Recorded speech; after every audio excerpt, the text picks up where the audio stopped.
ক্ষমতার অপব্যবহারকারী মানুষদেরকে এবারের ভোটে বয়কট করতে হবে।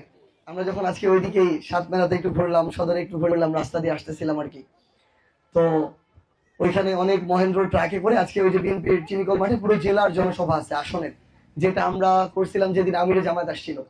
আজকে আমাদের পৌরসভারটা আছে জালাশিতে, আর আটোয়ারিতে আছে আটোয়ারিটা আর কি।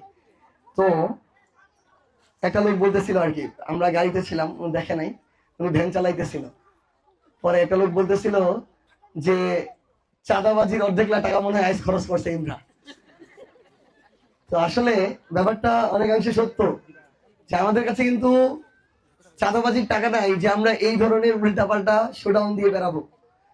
আমাদের ওই দিন ছিল এটা জনসভা, কিন্তু আজকে মানে যেটা হচ্ছে একটু খুবই অনাকাঙ্ক্ষিত, একজন ভাই বলতেছে আর কি যে ওনার গাড়ি নিয়ে গেছে, দাম দরও করে নাই, ভাড়ারও ইয়ার কথা বলে নাই, খালি ড্রাইভারকে বলে নিয়ে চলে গেছে।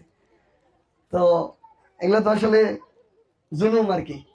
বিগত 1.5 বছরে যারা মানুষের উপরে অন্যায় ভাবে ক্ষমতার অপব্যবহার করেছে, জুলুম করেছে, এই নির্বাচনে তাদেরকে এবার আমাদেরকে বয়কট করতে হবে। যারা চাঁদাবাজি করেছে, মানুষের উপরে অন্যায় করেছে, মিথ্যা মামলা দিয়েছে, ভয় দেখিয়েছে, হুমকি দিয়েছে, যারা তাদের জায়গা থেকে মানুষকে মানুষই মনে করে নাই, এলাকাটাকে নিজেদের পারিবারিক সম্পত্তি মনে করেছে, সেই ক্ষমতার অপব্যবহারকারী মানুষদেরকে এবারের ভোটে বয়কট করতে হবে। ভোট দিতে হবে বিগত 1.5 বছরের আমলনামা দেখে। বিগত 1.5 বছরে যারা জুলুম করেছে তাদের হাতে ক্ষমতা কখনোই নিরাপদ হতে পারে না। আমাদেরকে ভোট দিতে হবে নেতা থেকে কর্মী পর্যন্ত সবাইকে দেখে।